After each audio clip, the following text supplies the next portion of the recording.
Em primeiro lugar, a reforma pressupõe que uma virtude do mercado de trabalho é gerar uma série de postos de trabalho com tempo parcial, jornada parcial ou contrato temporário.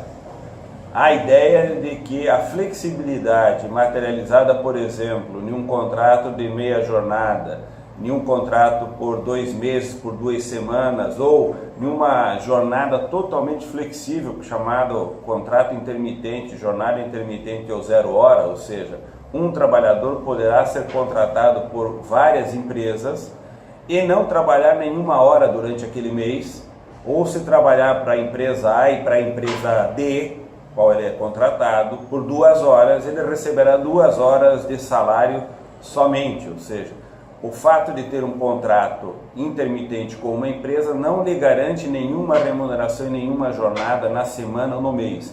Ele só receberá aquilo que efetivamente trabalhar. Ou poderá ter uma jornada parcial, portanto trabalhar sábado e domingo, ou trabalhar 4 horas por dia, ou trabalhar por 90 dias, ou trabalhar por 30 dias, não importa. Ou seja, formas extremamente flexíveis de contrato passam a ser a prioridade na legislação agora aprovada, e todas elas passam a ser formas legais de contrato de trabalho, ou seja, as empresas adquirem a capacidade da máxima flexibilização no contrato de trabalho e o trabalhador não disporá mais, predominantemente, daquele contrato de jornada de trabalho de 8 horas com salário determinado. O trabalhador não saberá qual é a jornada de trabalho, não saberá qual é o seu salário final, ou se tiver um salário, será um salário definido pelo tamanho da jornada, não mais uma jornada em tempo integral.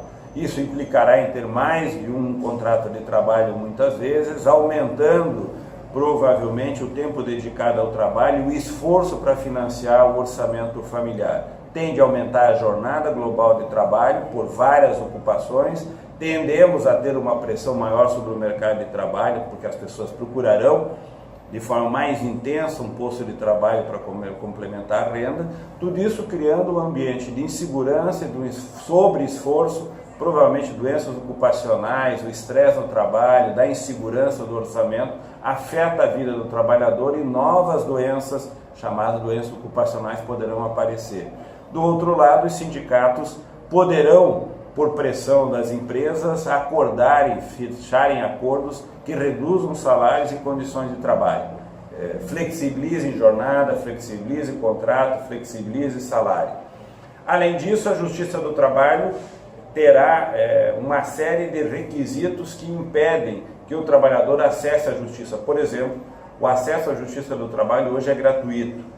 Sempre foi gratuito no Brasil. A partir dessa nova legislação, o trabalhador deverá pagar para entrar na Justiça do Trabalho. A Justiça do Trabalho terá severas restrições para julgar os pedidos dos trabalhadores. Os trabalhadores que entrarem na Justiça deverão ter provas contra a empresa, coisa que, na verdade, quem tem as provas são a própria empresa. O cartão ponto, todos aqueles registros que a empresa detém, agora os trabalhadores deverão deter para poder apresentar provas contra a empresa. E caso o trabalhador não apresente as provas, ele deverá custear a Justiça do Trabalho na ação trabalhista, ou seja, uma série de iniciativas que visam coibir ou impedir que o trabalhador, impedir, limitar, restringir o acesso dos trabalhadores à Justiça do Trabalho.